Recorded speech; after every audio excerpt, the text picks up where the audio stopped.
Assalamualaikum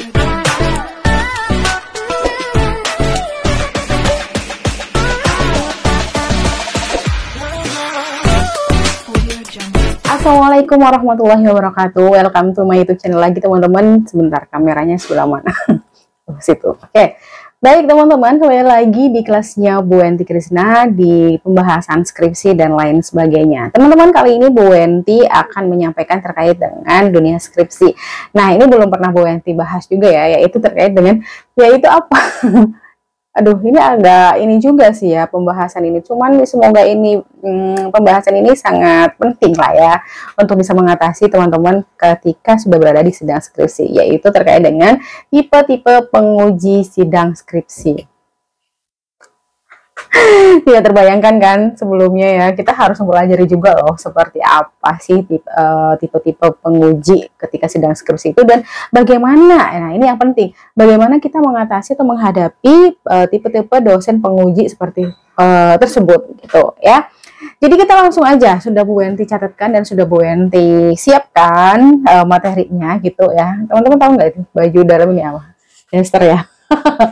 Habis lagi ngerjain tugas guys, terus lagi dasteran juga, terus tinggal ambil jilbab dan juga ambil blazer, udah deh ngonten, nggak apa ya, penting gak sih Bu Eni? Penting lah.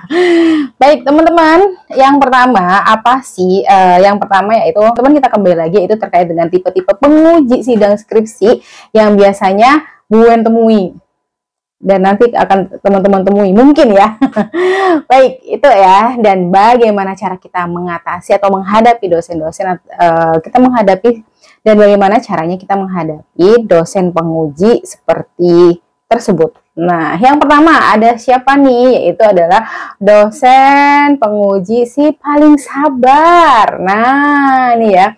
Kalau teman-teman udah dapat draftnya siapa yang nguji besok gitu kan ya, udah tahu siapa aja gitu ya. Kadang pas di kelas itu akan beda. Oh si A, mamanya si Buen gitu ya. Buen kalau di kelas tuh strength banget. Ternyata kalau mamanya di tempat sidang skripsi, oh ternyata lebih slow ya Buen. Nah itu nanti teman-teman akan menemui itu. Jadi ada yang si paling sabar ini. Si paling sabar tuh seperti apa sih Buen? Nah si paling sabar ini teman-teman biasanya seperti ini.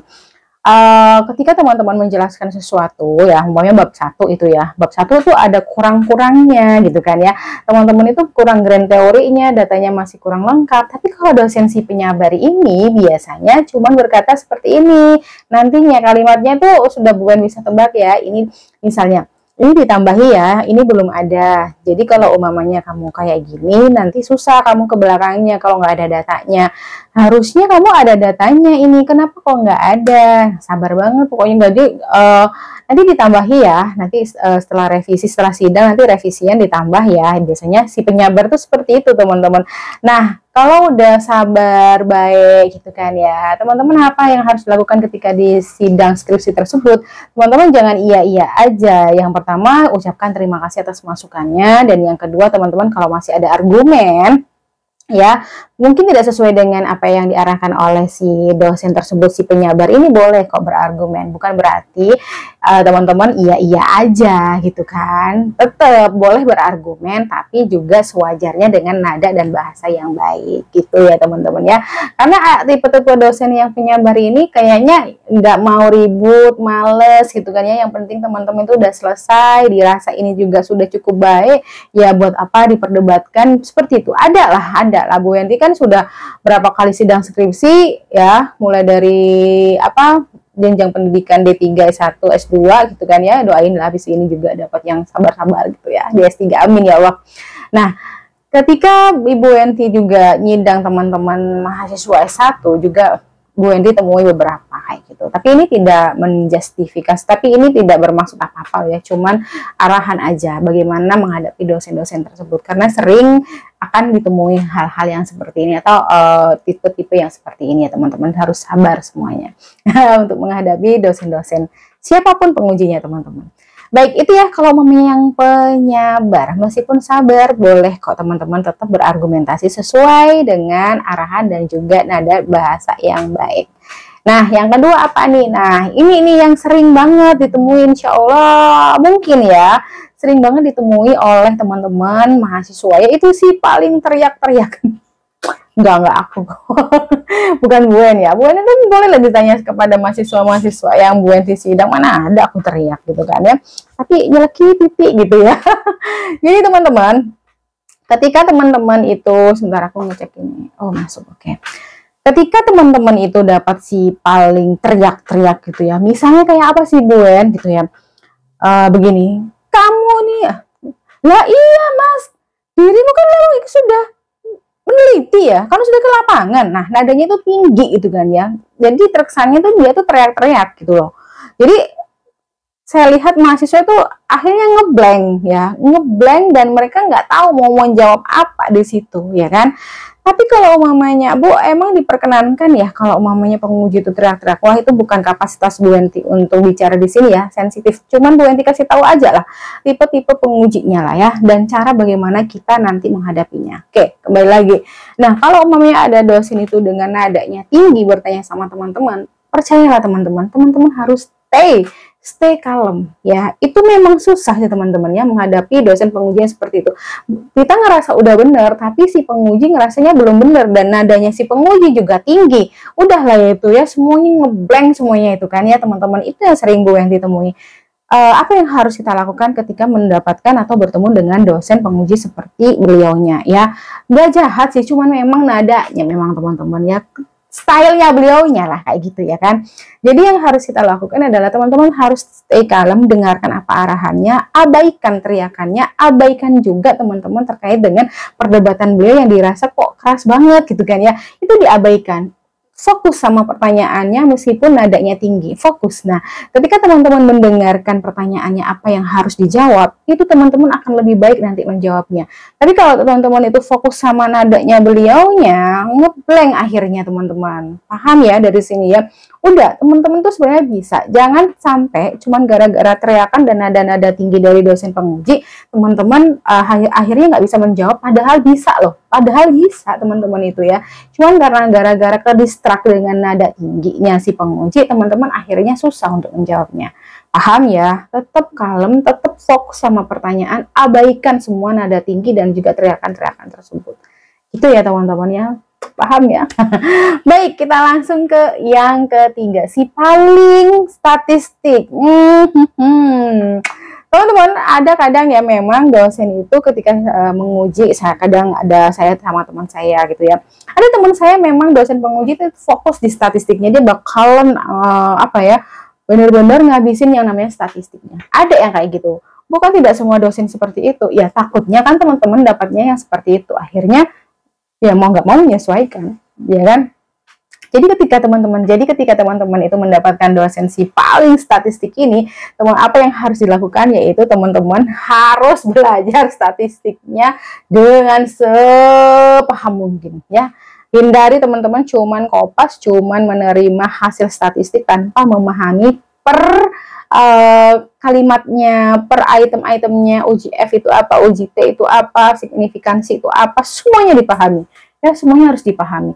Jangan hanya teman-teman itu cuman kopas dari hasil statistik sudah tidak dimaknai, apalagi tidak paham terkait dengan simbol-simbol statistiknya, pemaknaan statistiknya.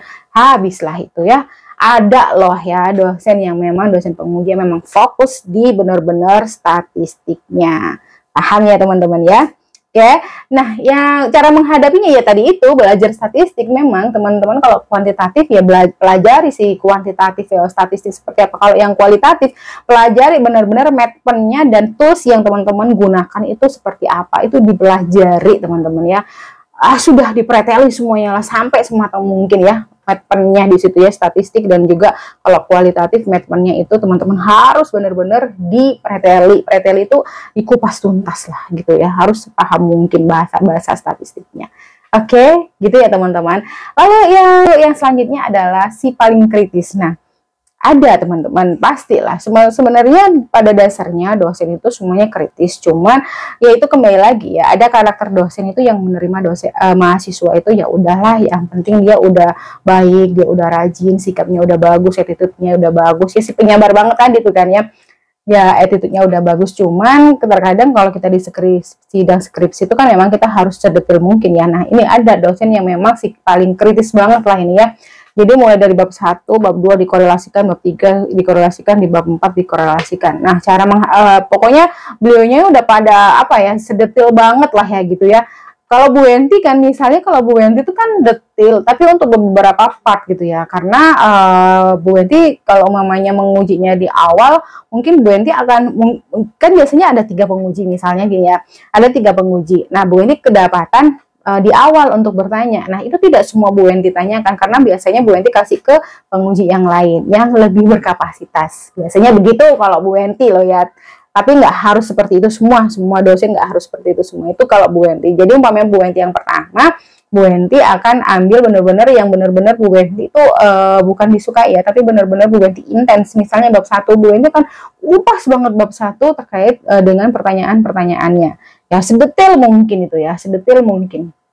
Tapi kalau nanti sisanya nanti Kak. Nah, dan ketika Bu Wenti itu dapatnya terakhir untuk tanyanya kepada mahasiswa, Bu Wenti akan menanyakan ya yang belum ditanyakan gitu kan, ya pastilah itu ya yang belum ditanyakan oleh dosen-dosen sebelumnya gitu. Tapi kalau yang dosen si paling kritis ini teman, bab 1, bab 2, bab 3, bab 4 semuanya akan dikritisi gitu ya teman-teman itu. Nah, ketemu dosen yang seperti itu gimana? Ya mau nggak mau teman-teman memang benar-benar penguasaannya bab 1, 2, 3, 4 memang harus luar biasa sekali ya. Karena jawaban-jawaban yang dibutuhkan oleh dosen si paling kritis ini gitu ya.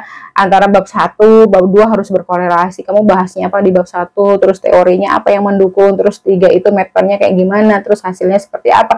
Jangan sampai hasil yang kalian dapatkan itu berbeda dengan tujuan penelitiannya teman-teman. Nggak ada hubungannya gitu, itu pasti ketemu nanti ya.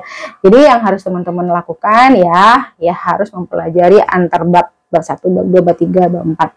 Sebenarnya itu harus semuanya gitu ya. Cuman kan tidak semua dosen ya pasti seperti itu semuanya. Makanya yang tadi Bu Wendy bilang tipe-tipenya ada lah gitu ya. Ada yang fokus di sini, ada yang fokus di sini, dan itu normal, dan itu tidak apa-apa. Ini saya cuma ngasih sharing kepada teman-teman bagaimana cara menghadapi dosen penguji seperti beliau-beliaunya. Itu ya. Jadi tidak ada tendensi apapun terkait dengan dosen harus begini, harus begini, harus begini, tidak. Tapi saya menyampaikan ini loh faktanya di lapangan, teman-teman, yang akan teman-teman itu temui ketika sidang skripsi. Seperti inilah beberapa penguji tipenya. Oke, itu ya teman-teman ya. Semoga bermanfaat apa yang Bu Wenti sampaikan ini. Semoga lancar kuliahnya dan sukses. Terima kasih banyak. Wassalamualaikum warahmatullahi wabarakatuh.